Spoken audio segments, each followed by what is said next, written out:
Hi, my name's Rowan Casey. Today I'm going to be talking about what I think about religion being too involved in science. Um, like as a rule, as ever since science began, there have been mandatory religions like Christianity directing the thoughts of scientists and sometimes changing their assumptions about the world. They basically went with the working uh, formula that the Bible was true, and they were just trying to figure out how everything worked to prove the Bible true. And you know, when it came to stuff like evolution, there was a lot of you know that they were called heretics. You know, like Galileo, Darwin, and even Einstein. They were very restricted in anything they could say that was going against what the Bible said. Now, I mean, evolution has pretty much been proved true, and Christians have just had to sort of take the Bible a bit less literally if they want to believe in science and the Bible. But when it comes to the origins of the universe, there's still a very big religious element in there because the main theory, which has never had any sort of proof, is that the universe just came into being at the Big Bang. And the whole idea was based on the idea that God created the universe at the Big Bang. And when it was discovered that the universe was expanding from a central point, that was considered at the time as proof that God did create the universe, like it said in Genesis, at the Big Bang. So basically, everything in science since then has either been working with that theory or, sort of trying to fight against it, which has been hard because it's been taught in schools for 30, 40, 50 years. And anything that's been taught for that long and had so many different theories built around it and because of it is very hard to change.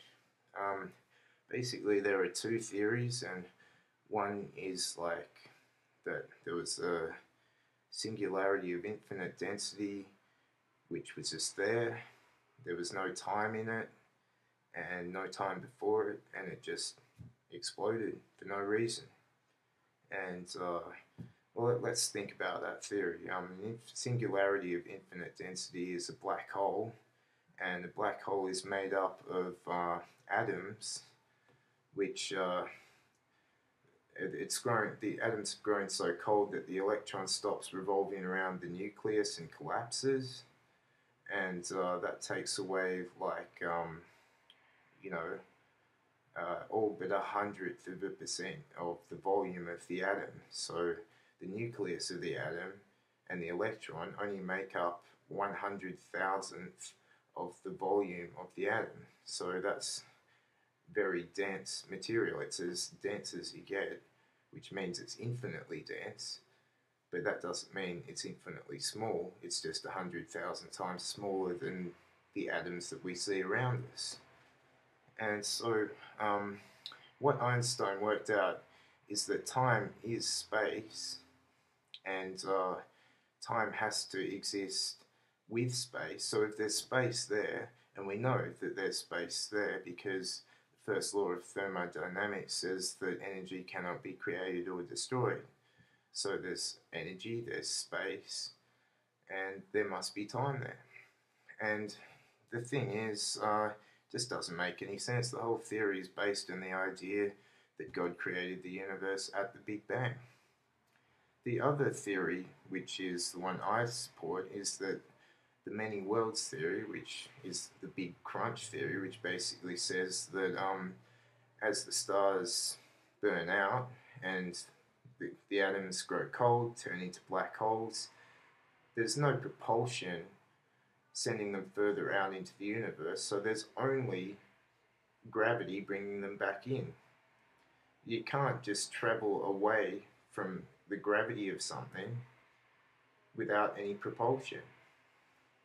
You can travel in a straight line at the same distance if there's no air stopping you from moving forward and no gravity stopping you from moving forward. but the gravity will always pull you back. You're traveling uphill, all the black holes will have to come back into the center. That's just like the Newtonian law, what goes up must come down. It's as simple as that, you know. Uh, so, first law of thermodynamics says that energy cannot be created or destroyed. Um, you know, the Newtonian law says that what goes up must come down. And Einstein's laws, energy equals mass multiplied by the speed of light squared, and mass equals energy divided by the speed of light squared. Now, the second law of thermodynamics says that all things gain entropy, move towards equilibrium. Over time, they fall apart, they cool down. But the ultimate state of equilibrium is a singularity of infinite density. So, all these black holes are moving towards the ultimate state of equilibrium, a singularity of infinite density.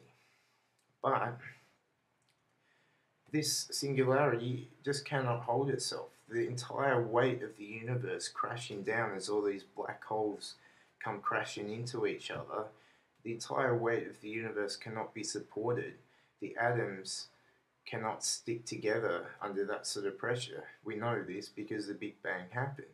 So, smash, big crunch, causes another Big Bang, and this is an endless cycle. Energy cannot be created or destroyed. Big bang, big crunch, big bang, big crunch. And there's no gain in entropy over time because there's just as much energy released each time that the atom splits. That's what Einstein's laws tell us. There's the same amount of energy and the same amount of mass. It's just there's no second law of thermodynamics when it comes to the subatomic level, and that's where science gets a bit confused because you can't prove it, and this is just my opinion. Anyway, read the article that's linked to this page, and maybe you might get an idea of what I'm talking about. But understand that this is just my opinion, and that's just their opinion. Nobody knows anything about it. It's as much a religious thing as anything because it's just what you believe based on the evidence that is there.